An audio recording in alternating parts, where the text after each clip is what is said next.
Ever feel like your family always puts someone else first?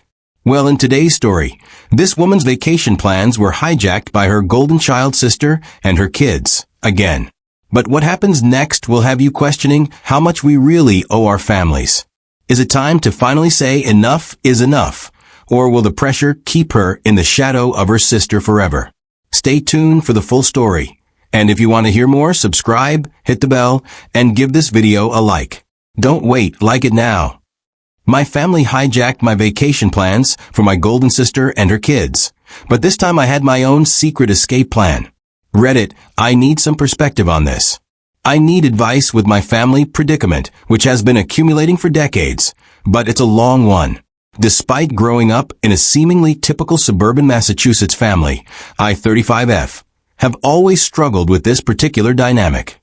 The golden child has always been my older sister, Kate, 42F.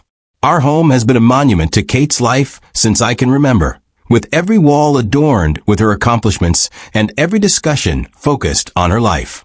My parents were too busy getting ready for Kate's college interviews to buy a cake for my 10th birthday, which I can still clearly recall. They even attempted to pass off Kate's leftover graduation cake, which still had her name on it, as my birthday cake. As I grew up, Kate's accomplishments eclipsed every significant event in my life. Kate had recently been selected to the debate team, so my parents were hardly aware that I had made the honor roll in middle school. Kate had to tour a college campus, so they were unable to attend the ceremony when I won a local painting competition in high school. Knowing that expressing my accomplishments would only elicit a brief, "That's nice, dear," before the topic of Kate was brought up again, I learned to celebrate them in private in my room. Even our possessions revealed the priorities of our family. The newest technology, stylish clothing, and everything Kate needed for her many extracurricular activities were always in her room. In contrast, my room was filled with hand-me-downs. When I expressed interest in taking music lessons, I had to make do with Kate's abandoned violin, her old clothes, and her old school supplies. I had trouble playing the violin since it was too large for me. We already spent so much on Kate's piano lessons this year. My mother responded to my request for a suitably sized one. All the way through high school, the trend persisted. I was forced to use borrowed library books to study, while Kate received private instruction for her SATs. My parents took out a loan for her to buy a car for college. They advised me to take the bus when I needed assistance getting about. Kate's needs and desires were at the center of every financial choice, family discussion, and holiday preparation. It was really difficult in college. With the full backing of our parents, Kate had earned her degree from a renowned university, while they could only agree to pay half of the tuition at a public school for me. When it was my turn, they clarified, "We're still paying off Kate's student loans. You'll need to figure out the rest on your own." In order to make ends meet, I worked 2 part-time jobs while I was a student, frequently dozing off over my textbooks. Kate, in the meantime, was beginning her career at a position our parents had helped her land through their contacts. 7 years ago, Kate got married, and everything changed, or rather grew worse. For a whole year, our family's whole attention was on the wedding. Her ideal wedding included a designer gown, an opulent location, and a guest list of more than 300. My parents took out another loan despite their concerns about the payments. I recall overhearing them in the kitchen one evening, and their insistence that nothing was too good for Kate's special day. Was there ever any question that she was the maid of honor? I was supposed to coordinate bridal showers, plan a lavish bachelorette party, and manage any minor emergencies that arose. My mother told me, "Don't be selfish, Elizabeth. This is your sister's special time." When I expressed how stressed I was with juggling these obligations while working a full-time job, the twins followed. Our parents were ecstatic when Kate revealed she was expecting twins, even though they were still repaying the wedding loan. They contributed to the down payment on a home close to them. I witnessed them spend their retirement money, which they claimed they couldn't access when I needed assistance with college. On the day they signed those documents, however, they claimed that this was different. "This is for our grandchildren." Who was the default babysitter, you ask? Yes, I did it. It started out as sporadic babysitting. The request, "Elizabeth, could you watch the boys for a few hours?" became a weekly ritual, which was later extended into evenings whenever they had appointments. My parents were in favor of this arrangement, stating, "This is what family does." Kate and her husband Jack, 43M, assumed that I would always be there to assist them. Whenever I attempted to object, even while I adore them, the twins, who are now active 7-year-olds, are draining. The routine is the same every weekend. Kate unexpectedly drops them off at my place, usually with a pretext that she needs me time or has essential errands to run. The lads run amok, transforming my tiny apartment into a catastrophe. Kate starts crying about how overwhelmed she is when I try to set limits or ask for advance warning, and my parents criticize me for not being supportive. I put in a lot of overtime to establish myself in marketing industry. I recently received a promotion offer that would involve greater hours and more travel. My mother remarked, "But what about the twins? Your sister needs you here." Kate added, "You can't take that job, Elizabeth. Who will help me with the boys?" When I brought up this topic during a family dinner in the hopes of receiving some congratulations, it seemed as though my time, profession, and life were completely irrelevant. My father added, "Family should come first, Elizabeth." My mother always responds, "Your sister has 2 children to look after. You don't know what tired really means." When I tried to explain how overwhelming it all is, Kate accused me of being envious of her life and her kids.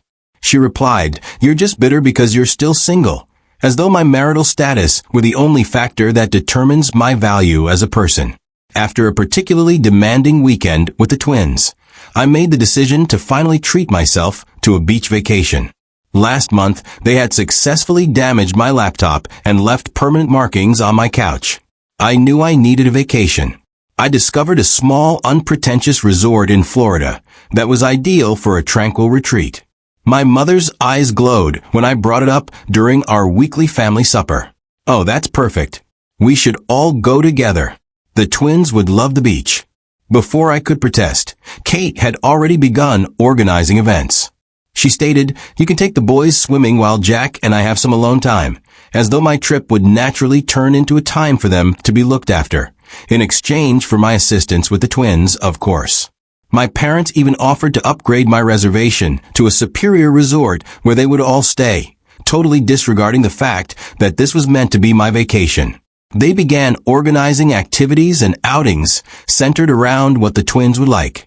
I made a choice that would alter everything. While I was lying in bed that night, I reserved a separate resort on a quiet little island. I kept the change in plans a secret from everyone. Silently, I began preparing by scheduling time off work, packing my things covertly, and ensuring that my emergency fund was available. Even though I know it's dishonest, I simply couldn't stand it any longer. At the airport, they will be separated from us while I board my flight to another location. They will be traveling to Florida. I've disabled location sharing, and I'm ready for the inevitable criticism. Yes, I am aware that there will be drama. Yes, I am aware that they will be upset, but I want to prioritize myself for the first time in my life. I've been the dependable sister, the ideal daughter, and the always available aunt for 35 years to meet my family's expectations. I've given up my social life, my weekends, and my own needs. I was constantly babysitting, so I missed out on dating prospects. I have declined advancements that might conflict with the needs of my family to be there for them whenever they need me. I've put my personal life on hold. Right now, I'm fleeing a lifetime of being taken advantage of, not just a holiday. I intend to utilize this as a turning point to set clear limits with my family and perhaps even take a complete vacation from them. I'm sick of always making sacrifices, being the family's pillar of support, and being the dependable fallback option. Reddit, what should I do? Am I exaggerating? Is it appropriate for me to want something else for myself, or should I merely follow their plans and accept my place in the family? First update. I appreciate all of your help and guidance since my last post. A lot has transpired, and I want to explain how it all turned out. Although everything went according to plan, the day at the airport was more emotionally fraught than I had anticipated. I purposefully chose a different check-in station that was far from where my family would be. When I arrived early, I watched everyone come through the glass walls of the terminal, Jack checking their booking details, my parents looking excited, Kate handling the twins, and Kate hauling baggage. I silently went through security for my own flight. As soon as they started to head to their check-in counter and realized I wasn't at their gate, my phone began to buzz. The bewildered text first appeared. Where are you? Gate B12 is where we are. Then the anxious ones. How are you, Elizabeth? Has something happened? And lastly, the irate ones. How could you treat us like this? The guys were in tears. Before I boarded my aircraft, I switched off my phone. I experienced a peculiar fusion of liberation and remorse. For the first time in years, I had lived with that guilt for the majority of my life. However, freedom, it was exhilarating, and it was new. The crowded tourist destination they were going was nothing like the little island where my resort was located. Years of strain vanished the instant I set foot on the beach. No twins to babysit, no family problems to handle, no schedule to adhere to. The ocean, me, and complete freedom. In fact, the first 2 days were challenging. The twins would be eating lunch now, or Kate would typically require assistance going to bed at this hour. So I kept checking the time. It's difficult to break decades of indoctrination. However, something changed on the third day. I experimented with things I had always wanted to do, but had never had time for. I loved every minute of my silly yet fun surfing lesson. I became friends with a bunch of lone travelers when I enrolled in a yoga class by the beach. I even had a spontaneous dinner date with a fascinating man I met at the resort's coffee shop one evening. Even though it was only a casual supper, it served as a reminder that I could live life apart from my family. When I eventually turned my phone back on after 5 days, that was the true test. There were dozens of voicemails, more than 300 text messages, and 147 missed calls. Even my mother had called my place of employment to report a family emergency. Fortunately, I had previously told my supervisor that I would be taking a holiday. Some of the voicemails were played for me. My mother's tone changed from one of concern to one of rage to one of manipulation. Elizabeth, how could you leave your family in such a way? The twins are inconsolable. Did we raise you this way? Even worse were Kate's messages. You've ruined everything. The lads are persistent in their request for Aunt Lizzie. I can't handle meetings by myself, so Jack had to shorten them. However, one message struck a different chord. My father sent it, and he seemed unsure for once. Elizabeth, please let us know you're safe, even though I don't understand what's happening. I had never heard him talk to me without instantly defending Kate or pressuring me to do more. Before I texted our family group chat just once, I'm having a great vacation and I'm safe. When I get back, I'll get in touch with you. Please give me space. I then turned off the conversation and resumed talking to myself. The following 5 days were life-changing. In addition to reading bedtime stories to the twins, I also read 3 novels. I spoke with other guests without interruption. Every evening, instead of rushing home to assist with baths and sleep, I watched the sunset in order to digest years' worth of suppressed emotions. I even began journaling. I ate dinner at a little beachside eatery. Last night, when the elder waitress saw that I was alone, she inquired as to whether I was content with my seclusion. She said something that stuck with me after I gave her a brief explanation of my circumstances. Family is vital, honey, but not at the expense of your own well-being. Putting yourself first is sometimes the boldest thing you can do. I didn't head straight to my flat when I got home in order to give myself time to get ready for the inevitable confrontation. I had reserved a hotel room for 2 nights during this period. I updated my work emergency contacts, changed the locks on my doors, and, above all, put my boundaries in writing. I accidentally liked a coworker's post on social media, which is how my family found out I was back. My mother and Kate arrived at my apartment building in a matter of hours, constantly buzzing my intercom. Across the street, I watched them from the window of my hotel room, feeling oddly cut off from their spectacular performance. I'm going to confront them tomorrow at a neutral coffee shop, not my residence. I know it won't be simple, but I've prepared what I want to say. When I consider it, my hands tremble, but I'm choosing myself for the first time in my life, And I know I'm doing the right thing in spite of the worry, the guilt, and the drama that will undoubtedly ensue. I'll provide another update following my talk with my family. I'm grateful because Reddit gave me the confidence to take this first step toward independence. Second update. As scheduled, my family and I gathered at the coffee shop, and it was even more heated than I had anticipated. This is what took place. The encounter at the coffee shop began politely enough. I got there early and sat at a corner table where I could see the front door and the emergency exit, a habit I'd formed from years of expecting family drama.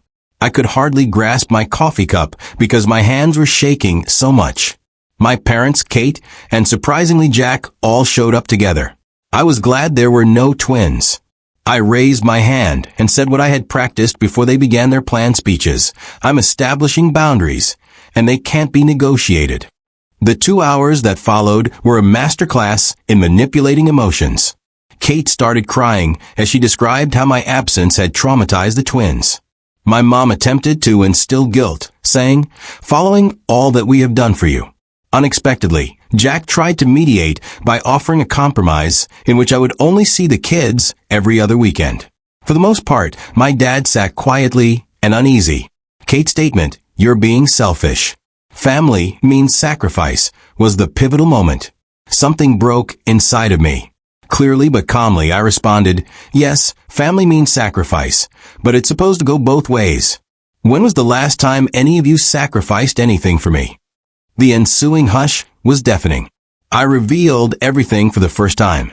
The years of being Kate's second best, the unfair financial treatment, and the ongoing belief that my life and time were not as valuable as theirs. I then showed them my calendar for the previous year, with every weekend designated for babysitting and every holiday tailored to their requirements. Attempting to interrupt, my mother said, "But that's what aunts do." I responded by saying something I had never before dared to say. "No, that's what paid babysitters do. And Kate, if you need this much help, maybe it's time to consider hiring one." From there, the discussion took a different turn. My mother followed Kate as she rushed out. Remarkably, Jack remained and acknowledged that they had exploited my availability. After remaining silent for a while, my father said, "We never meant to make you feel this way." It was something, but it wasn't an apology. I carried out my strategy. When they departed, I relocated to a different area of the city and got a new apartment. Although it's smaller than my previous residence, it's in a safe building with a doorman who has been informed of my predicament. Only my workplace and a select group of close pals now have my updated phone number. Rebuilding my life from scratch was the most difficult aspect, not the relocation or the planning. I had no true hobbies and few close acquaintances because I had spent years being there for my family. I began modestly. I enrolled in pottery lessons, joined a local reading club, and accepted dinner invitations from coworkers that I had previously consistently declined. It was a weird first weekend of real freedom. I did things that were previously unthinkable, including staying up late, going to a farmer's market, and spending hours perusing a bookshop. Kate didn't text me urgently. Mom doesn't make guilt-tripping calls. No requests for last-minute babysitting. My family's response to my relocation was harsh but expected. When my mother attempted to contact me via the company switchboard, they learned that my new job does not allow personal calls during business hours. On one occasion, Kate even visited my office, but security was alerted beforehand. She wrote a tearful letter accusing me of destroying our family. Jack was the source of the unexpected development. He apologized by email for his part in making the scenario possible. At first, Kate objected to him taking the twins to events on the weekends, but she has since come to terms with it. It's a minor, yet important modification. My folks are having a hard time adjusting. Dad occasionally texts, usually in an embarrassing attempt to strike up a conversation. Mom fluctuates between angry outbursts and icy quiet. She left a voicemail last week stating, "When you're done with this rebellion, we'll welcome you back." You back. This isn't a phase, and she doesn't get it. My new reality is this. Without regular family interruptions, work has significantly improved. I'm more productive and focused.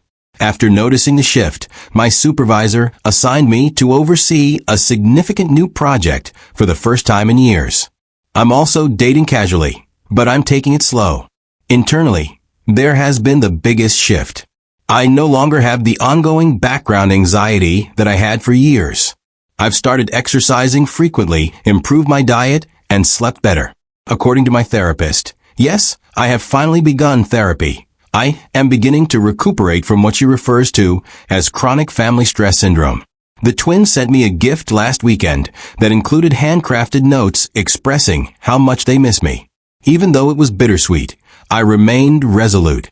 I carefully wrote them back to let them know that although I love them, I need some time to look after myself. I had to write it, even though Kate is unlikely to read it to them. There's a lightness about you now. You look years younger, observed an old acquaintance of mine when I ran into her yesterday. She is correct. I feel lighter in spite of the angry text, the efforts at emotional manipulation, and the guilt that still surfaced. More liberated. Family love shouldn't feel like a prison sentence. I'm discovering respect for personal space, acknowledgement of one's own needs, and reciprocal assistance, rather than only one-sided sacrifice, are all components of true love. My new flat will be 1 month old next week. This is the first time I've ever dared to throw a tiny housewarming celebration. Only a few buddies from pottery class, book club, and work. No expectations, no drama, no family, just individuals who embrace me for who I am. I'll provide another update soon. I'm grateful to Reddit for giving me the confidence to make a life shift. Update 3. It has been a life-changing 3 months, and I want to describe how it has all come together. The confrontation I had been dreading and anticipating arrived last week. My father unexpectedly came up to my place of employment. His method was distinct from Kate's emotional manipulations or my mother's prior frenzied attempts. When he asked if we could have lunch together, he was composed, even resigned. We got together at a peaceful eatery close to my workplace. For the first time in my life, he truly saw me as his daughter, not as Kate's sister or the family's fallback option. He remarked, "You look healthy," in a startled tone. Happier. The fact that he hadn't seen my discontent for years weighed heavily on the observation. That lingered between us. The family had presented him with a proposal. They were prepared to make concessions if I agreed to take back my place in the family. I could have every other weekend off. He went on to say they'd even pay for my time with the twins, as though making money off of the commitment would make it more alluring. They still didn't understand, I realized as I looked at him across the table. They did not view my independence as a basic right, but rather as a negotiating chip. "Dad," I replied, "I'm not negotiating my freedom, I'm living it." The conversation that ensued was the most candid one I have ever had with my father. I described how their incessant focus on Kate had impacted me, emotionally as much as practically. I told him about memories he had forgotten or had never noticed, dreams disregarded, accomplishments overlooked, and birthdays neglected. His reaction was surprising. He sat for a long time in quiet, not making the normal defense of their decisions. At last, he stated, "We thought we were doing what was best for the family. We never saw how much we were hurting you." Although that wasn't quite an apology, it was the first time I had ever been acknowledged. When he inquired about my new life, that was the true turning point. He paid attention for the first time as I discussed my pottery lessons, my job advancement, and the new acquaintances I had made. Even though it was not flawless, I showed him pictures of a vase I had built. I was shocked by what he said next. "You seem to have built a good life for yourself without us." Both the recognition and the grief in his voice were genuine. We agreed at the end of lunch that nothing would ever be the same again. He gave me my first sincere embrace in years as he bid farewell. "I hope someday we can be part of your life again, but on different terms."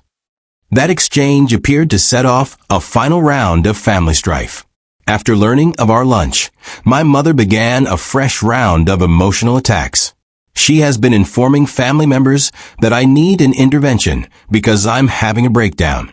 Kate has been making passive-aggressive remarks about selfish sisters and broken families on social media because she feels deceived by our father's approval of my decisions.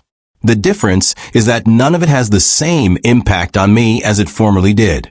I've gained a viewpoint from my new life that I didn't have previously.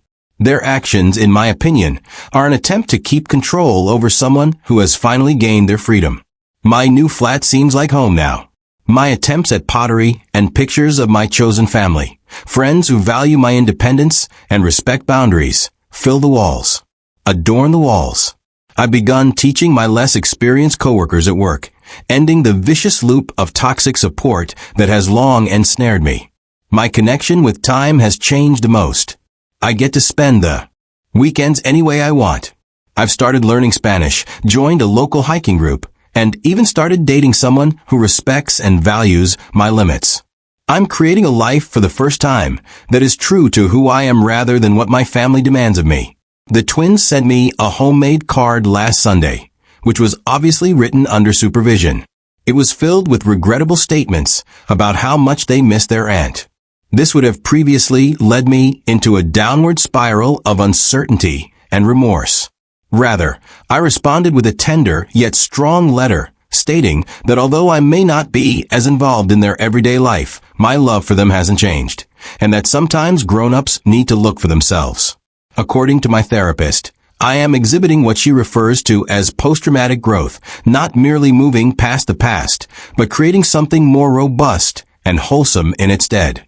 She has assisted me in realizing that I am not responsible for resolving the dysfunction in my family. Yesterday was the most recent development. Jack, Kate's husband, contacted me to let me know that my stance has caused changes in their home, not to place blame on me. They finally recruited part-time help to assist with the twins, and he's become a more involved parent. Jack believes it's better for everyone, but Kate is having trouble adjusting. I'm sitting in my home office, getting ready for a business trip next week, as I write this last update, something I could never have done in my previous life. A framed quotation that speaks to my path is on the wall behind my desk. Sometimes the bravest thing you can do is set yourself free. I want to express my gratitude to everyone who supported me and followed my tale. You gave me the confidence to make my own decisions.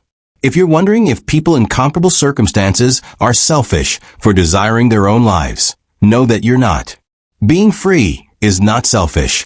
Treating oneself is not unkind. Setting limits is not a sign of treachery. I have no idea how my relationship with my family may develop in the future. Perhaps one day we'll discover a different kind of connection, one based on respect for one another rather than duty. In the interim, I'm concentrating on fostering the life I built, including my friendships, interests, profession, and above all, my sense of self. This is not merely a conclusion, it's just the beginning, and I'm looking forward to what comes next. For the first time in my life, thank you for watching. So, did she finally stand up for herself, or did her family continue to take control of her life? You'll have to decide for yourself after hearing the full story. If you enjoyed this video and want more stories like this, don't forget to like, subscribe, and hit that bell so you never miss an update. Your support means the world. Like it now and join the community.